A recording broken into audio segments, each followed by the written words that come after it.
Hang in there. No, I appreciate your time. So whatever you need to do to get it going, that's okay. All right.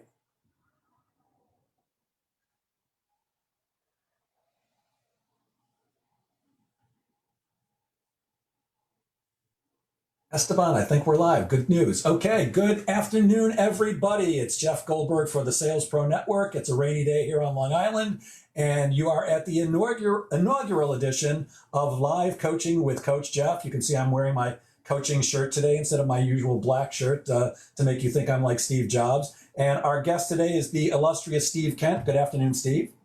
Good afternoon, Jeff. How are you? I'm absolutely outstanding. Thanks for asking. How about yourself? I'm doing well, thank you. Well, So, it could be better. That's why we're talking. So, okay. Uh, as you know, I am a sales coach. You and I know each other a long time. We were in the same networking group for a long time, and we've had a lot of discussions. And I really want to thank you for volunteering to be our first guinea pig for a live coaching session, and for My being pleasure. here in front of the entire Sales Pro Network. My pleasure. Glad to help anyone who can benefit. So that's fine. Perfect. So, in response to my post in the Sales Pro Network about, what keeps people from being more successful, it was amazing how so many of you said yourself. I think it's true for all of us. And in fact, our guest this Friday is Master Coach Siobhan Murphy. And I've let her know that you guys came up with that response and said, I'd really like you to speak to everybody about how we can get out of our own way, which she'll be doing. But Steve responded not only that he was in the way, he also said that he tends to focus on non-revenue producing activities, and that time management was not exactly his friend. Steve, do you want to expand on that at all? Sure. I find that I'm filling up my calendar with what I'm now going to call unnecessary or unneeded items from 15 minutes, 30 minutes, 60 minutes. Part of it is, how do I distinguish between what's important, what's not important, what's good to do to please other people for commitments I've made at the expense of my own work, which then means my days are getting longer and longer. Also, the challenge is, because I'm doing all those things, my income producing activities are either being pushed or not done, which obviously is not where I want to be. So I'm trying to figure out that whole ball of wax of how do I rearrange my time to still meet other people's my commitment to other people, so I don't ruin relationships and other things. But where do I also say, I'm sorry, I can't do that? Or instead of me doing it, can I call Jeff? Can I call Joe? Can I call Mary? So how do I I know I just threw a lot out there at you, No, but that's how do I rearrange? Yep, got it. That's perfect. Thank you for you actually clearly expressed it. So the first thing I have to ask, which I ask with any coaching client that I first start out with, and you're not my client, actually, normally there's a fee involved for this, but I always start out with, do I have permission to be your coach? Yes, you do. And then I always follow that up with, there are two types of coaches. There's the coach that puts their arms around you and tells you that everything's going to be okay.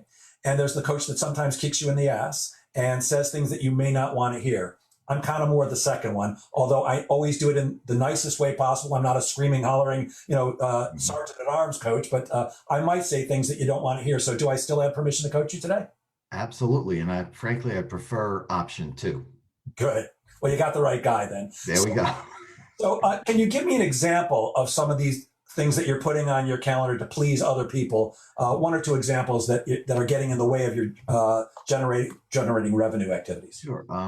Can I attend a meeting with someone that really I don't know well enough to spend 30 minutes? So I haven't built that relationship yet. So I don't know who they are, what they're expecting. But yeah, fine, we'll talk for 30 minutes. But And what kind of a meeting would that be? Somebody who's introduced you for networking purposes? Could be networking, could be they found my name somewhere and they want to pick my brain, which is okay to a point. It could be people that want to run by a business idea from a business I have nothing to do with or no knowledge of. So again, why are you coming to me where I should say no, but I'm saying yes? Got it. Perfect. And why do you think you say yes? I'm too nice. Good. Perfect. So I want to give you two thoughts on that one. First of all, I like the theory, and I use this all the time. You never know. And the truth is, you never do know. It's why I accept almost any blind date. So taking a call with somebody on a potential business opportunity, even though it has nothing to do with what you're doing now, that's not necessarily a bad thing, because you never know. Somebody might just be, it might be that call that says, oh my God, I've got this great opportunity for you. And you go, this is exactly what I've been looking for.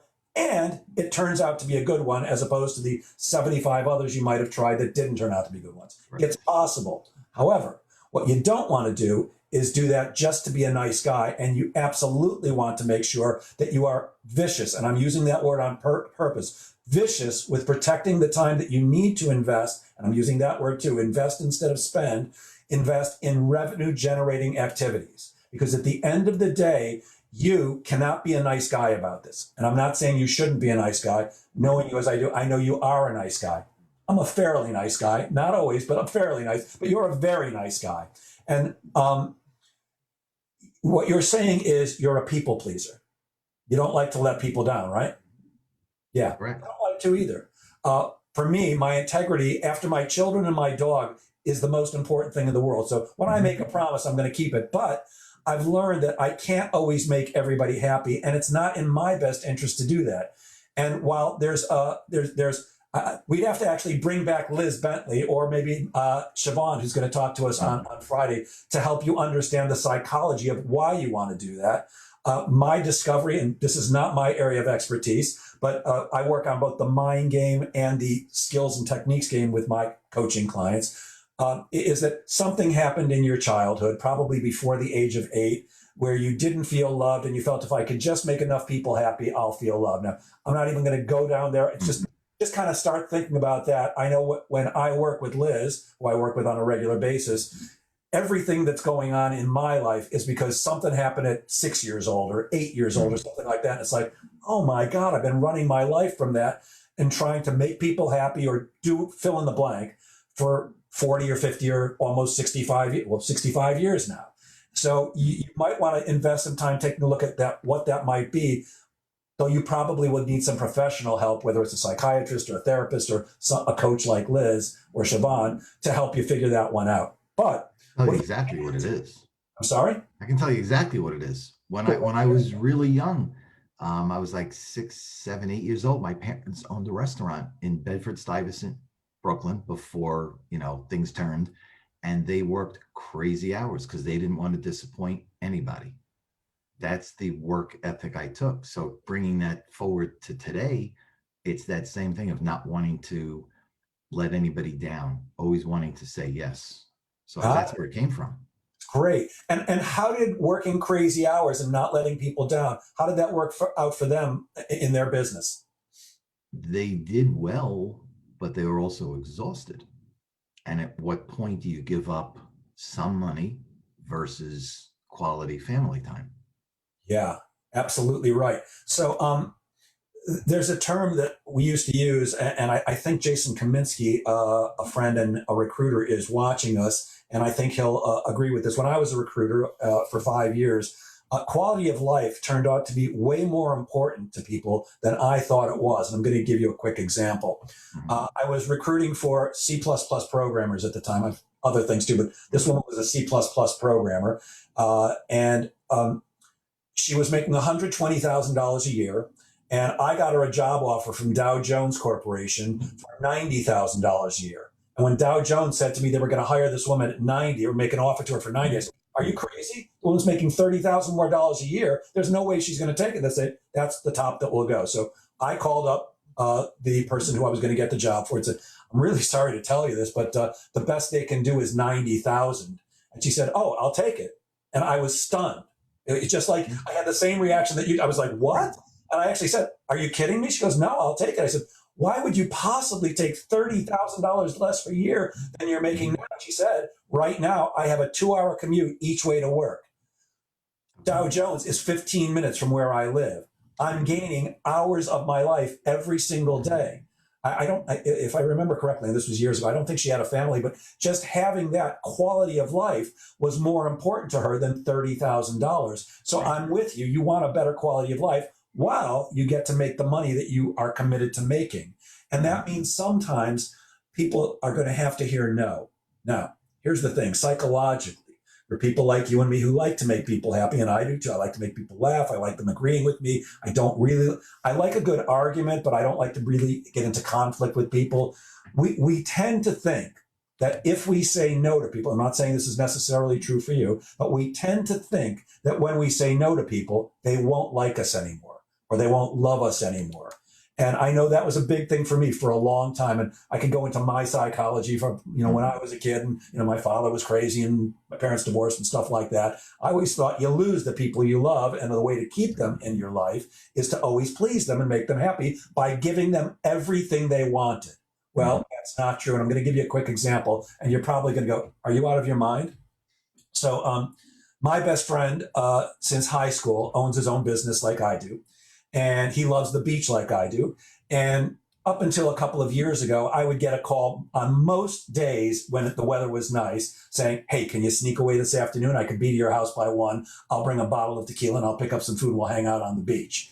And the answer was almost always, yeah, man, let's go do it. And he would bring over food.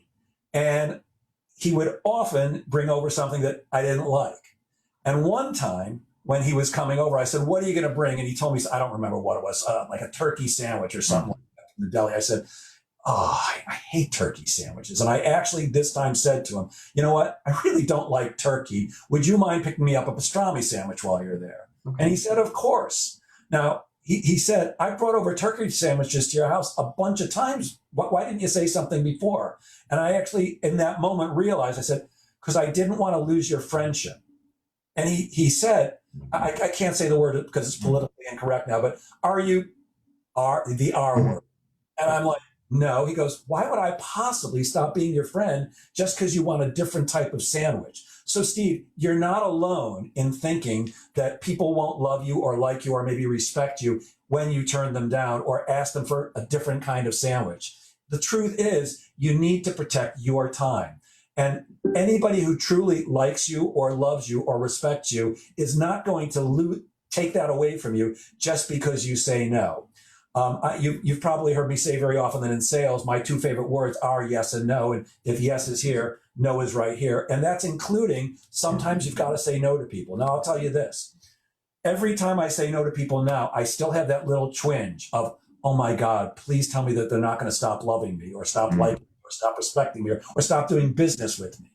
But I've gotten past it. So I can't give you a method for getting past it other than just get over it. I, as your coach for today, am giving you permission to say no to people and to prioritize yourself.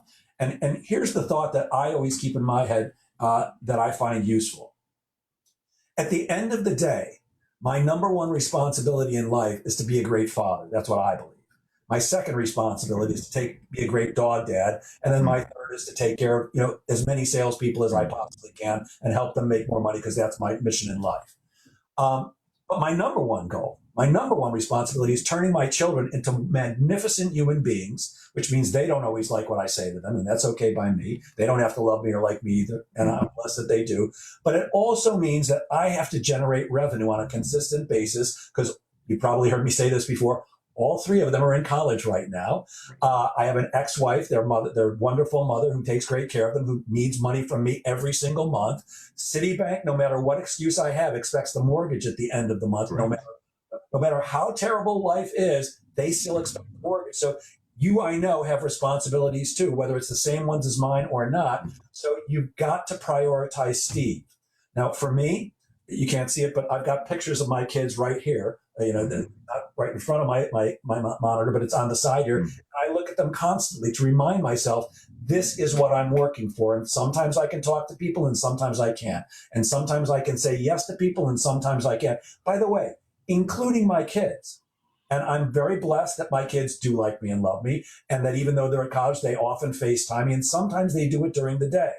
And I love talking to my kids. I know that there's a lot of fathers who don't get that chance, don't have that relationship, and that they wish they did.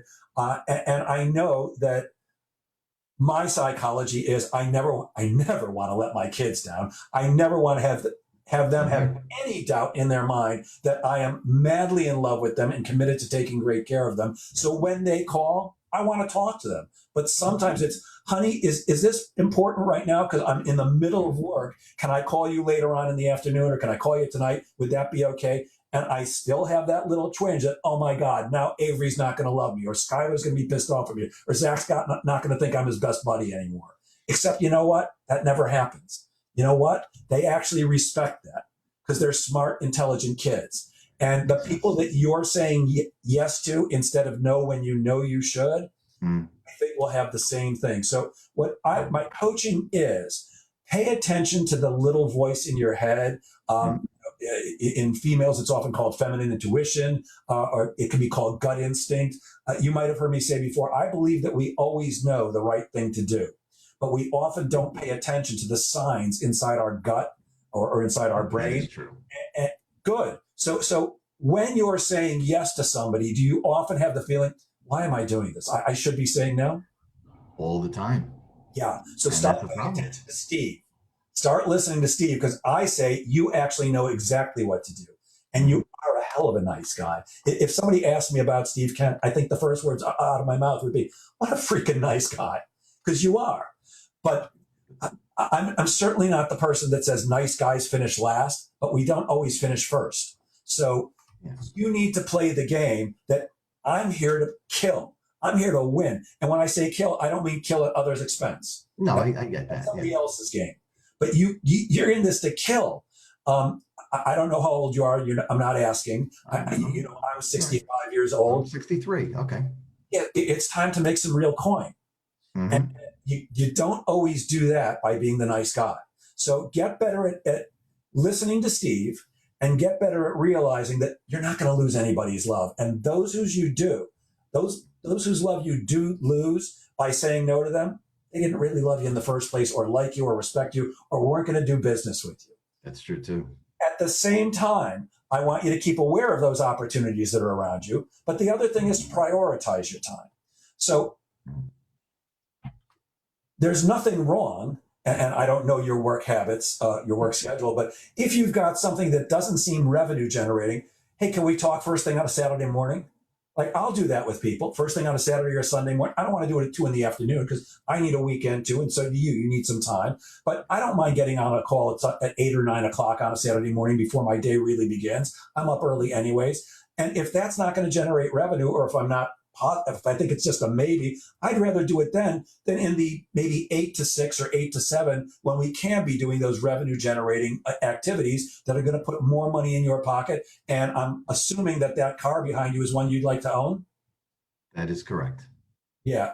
What is that, a Bugatti? It's a Bugatti. Yeah. How much is that car? Oh, depending on the model, could be 2 million, 3 million. Okay. So I'm not sure I'm the coach that's going to get you to 2 or 3 million. But No, I just like the car. I don't expect to get to that point, but okay. Although you never know.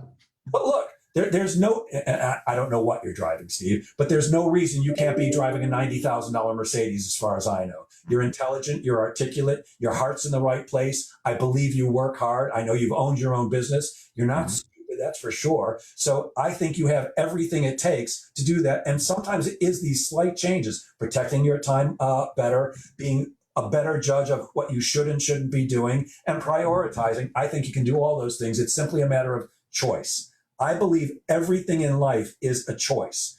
You choose to wake up and be happy. You choose to wake up and be sad. You stub your toe. You choose to freak out and sit there in agony, or you go, you know what? I'm actually fine. And that's, by the way, very interesting. Somebody taught me that, and I'm like, get out of here. If you stub your toe, you're in pain. I've stubbed my toe and gone, you know what? I'm actually walking away fine. And while it hurts, it's not that, oh my God, I'm in agony. Your mind is amazingly powerful, Steve. Yeah, So, it is. so while I may not be able to get you to a $2 to $3 million Bugatti, I'll bet we can get you up to where you want to be, which I don't know what your number is, but Sure. you should have a clear-cut goal. By the way, do you have a clear-cut financial goal for the year? I do. Is it written down? It is written down. Good. Is it sitting in front of you on a piece of paper where you can see it all the time? That it is not. It is written down. So But I good. do look at it once a week where I So want to be. good. So my coaching for you is to put it wherever your office is, put it Mhm. right on a board in front of you. If you come to my house, you'll see it's actually behind this monitor right now where I can see it, as well as in my 2 bathrooms. Why do you think it's in my bathrooms? Because you're in there a couple times a day. It's a I'm reminder. 5 years old and I'm in there all the time. Well, more importantly, it's the first place I go in the morning and the last Mhm. place I go at night. So I wake up and I'm washing my face and doing all the other things I'm doing, brushing my teeth. I'm looking at my goals. I'm starting my day off staring at my financial goal and my other goals. Yep. And then before I go to bed, I'm staring at my goal. I'm implanting it in my brain so that my brain is working for me while I'm sleeping. Rather than looking at it once a week, which is certainly better than nothing, I want you focused on your goal every day. The law of attraction says that what you focus on intently and consistently tends to be attracted in your life. So I suggest you're going to have a much better shot of achieving whatever your financial goal is if you're looking at it more often and focused on it. And here's another word that I'm going to use with you. Actually, I'm going to ask you a question. I'm just going to make up the number. Don't tell me if I'm right or wrong. I'm going to say $200,000 a year. So is that what you want to make? Sure. Got it. Well, yes, is the answer. Good. So with my actual coaching clients, my response would be, and I pardon my French for anybody who doesn't like foul language, I don't give a shit what you want, Steve. I don't give a crap about what you hope for, and I don't really care about what you dream about or wish for or anything like that when it comes to your goals. Now, as a human being, I do. But as your coach, I only care about what you're committed to. So if you tell me, hey, Jeff, I'm committed to earning $200,000 a year, as your coach, I'm going to bend over backwards and help you do that. But wishes and hopes and dreams don't matter. No, they don't. Commitment is what drives everything. So whatever your real number is, and I don't know whether it's lower or higher, but whatever it is, be committed to it.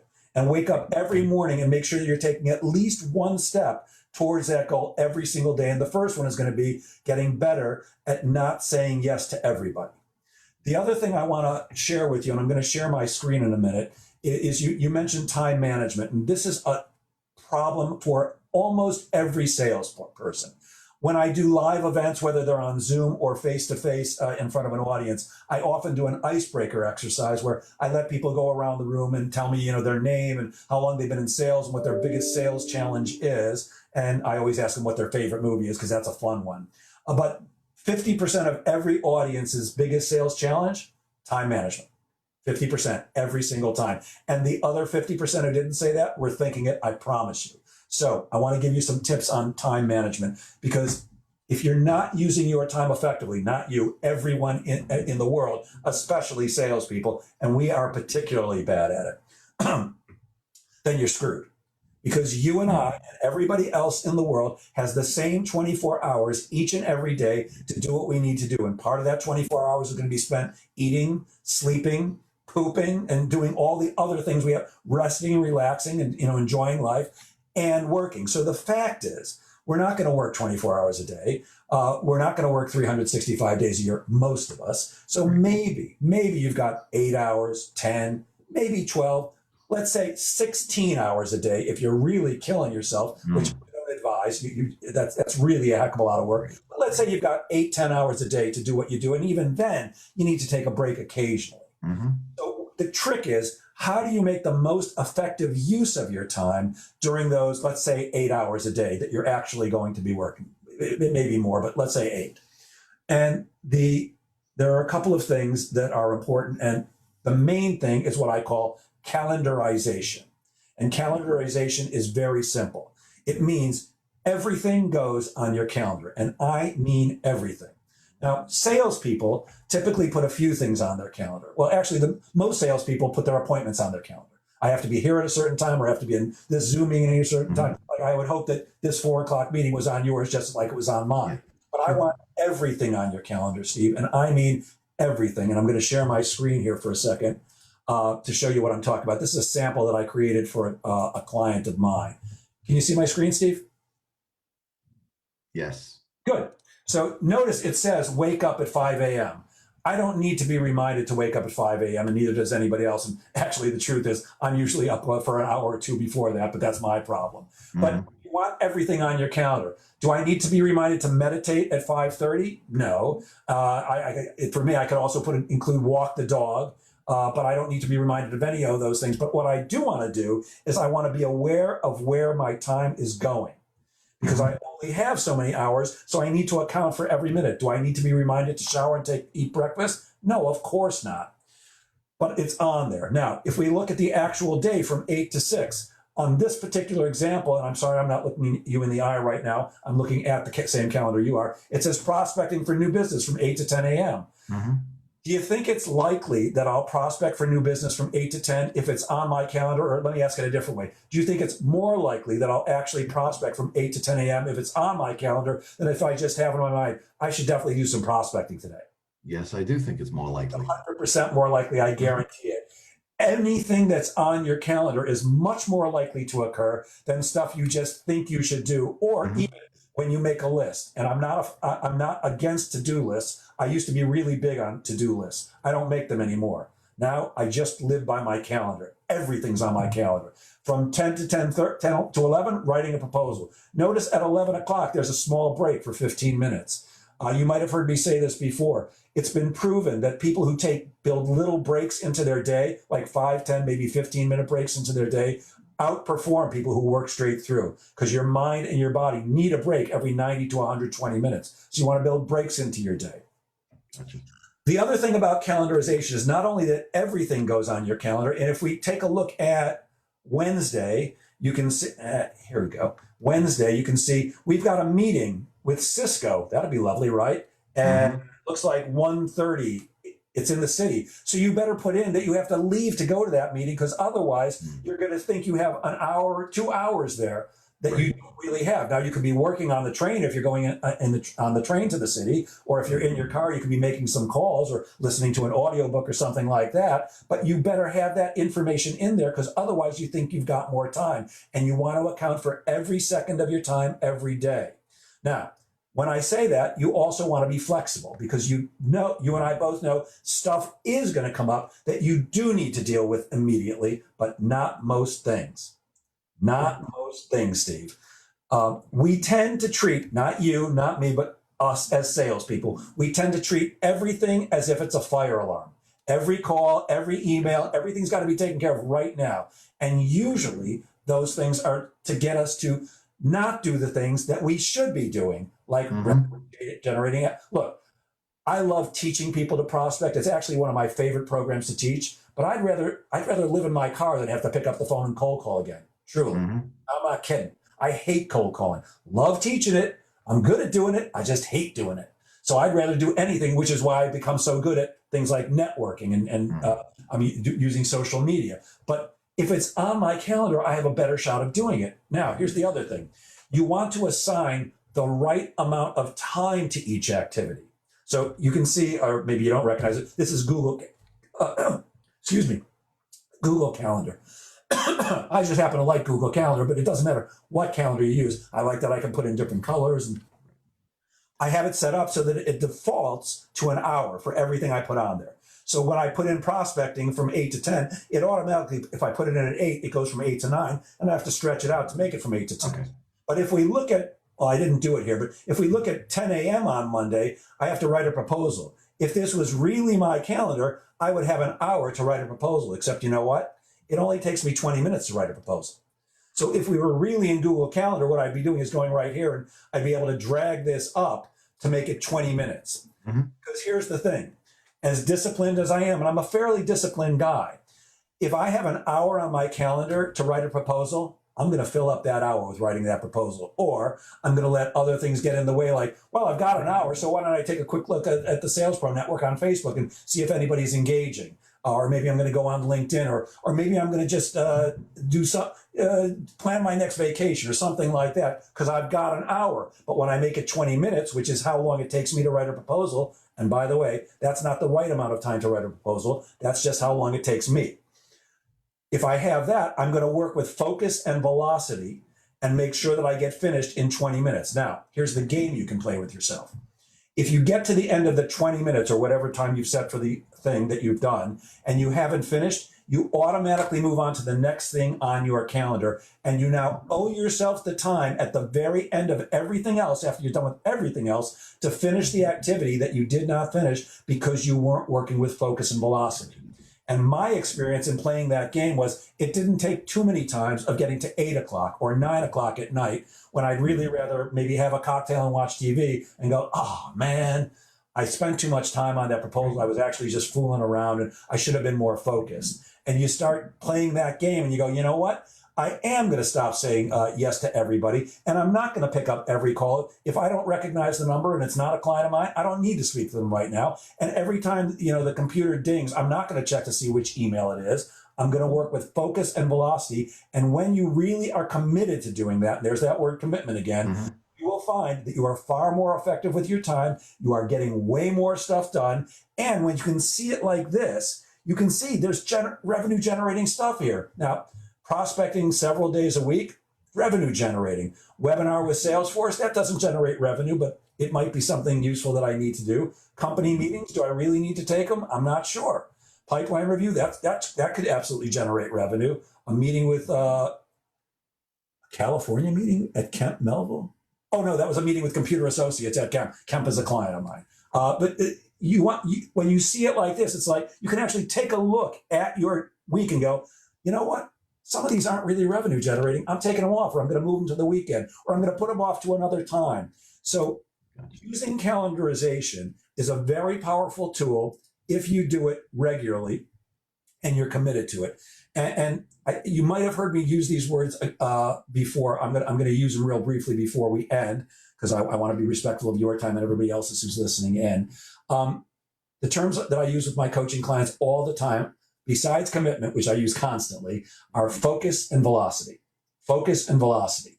Focus simply means, they both are exactly what they sound like. Focus means working on one thing at one time, not 10 things at a time, not 5 things at a time, not even 2 things at a time. When I ask audiences, how many of you think you're great multitaskers?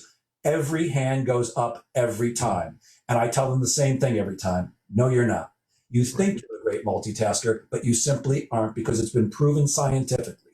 Your brain can only focus on one thing at any one given time. And when you try to do 2 or more things at the same time, all of them suffer. So when you work on one thing, if you've ever been to a horse race, I'm not a big fan, but a friend of mine used to love it.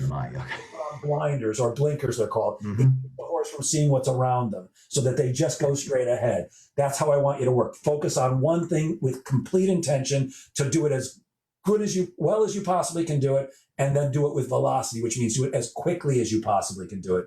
And the trick I use with my coachees is, imagine you are going to lose your job at the end of the week if you don't accomplish a ton of stuff in that time.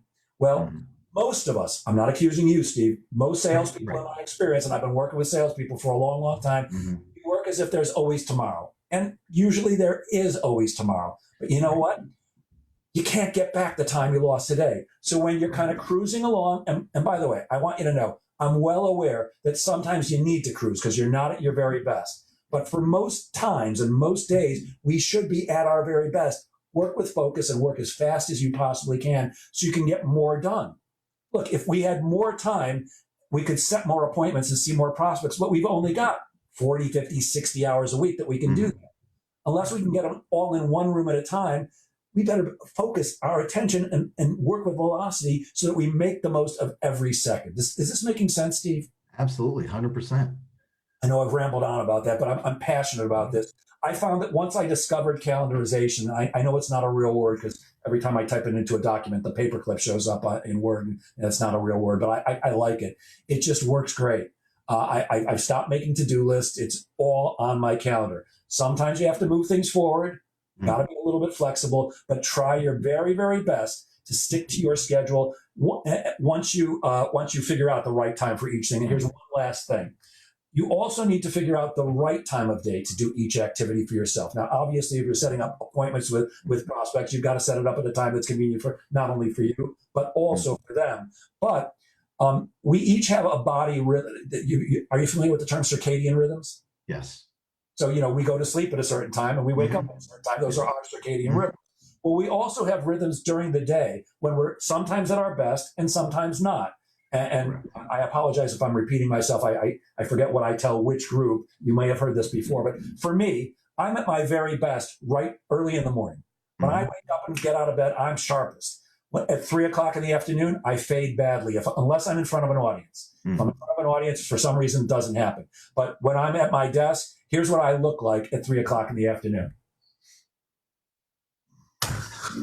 And I can't tell you how many times I've woken up with, my neck is stiff and, there's drool down my shirt. And it's like, oh man, I fell asleep at my desk again. And I'm not exaggerating. I'm telling you, I fall asleep 3:30, right around there. I just fade. Maybe I'm not eating the right things. I don't know what it is. But once I take that nap, I'm good again for several more hours. But first thing in the morning, sharpest. So you should try to plan your most challenging, mentally challenging activities for whenever Steve is mentally sharpest, and do the other stuff that's less mentally taxing at times where you're less sharp. Does that make sense? Absolutely, it does. Perfect. Was this useful, Steve? This was more useful than I can even tell you. That's great. Well, I truly appreciate your being our guinea pig and being willing to share this with everybody. Coaching is not always easy, and you don't always hear the things that you want to hear. It's hard sometimes to hear stuff and go, I knew that. Why am I just not doing that? And I really do appreciate your openness in letting everybody share this. And I'm absolutely willing to continue this. So if anybody in the Sales Pro Network would like to be the next guinea pig in live coaching with Jeff, shoot me an email or put it in the comments in our group, and I'd be happy to do that.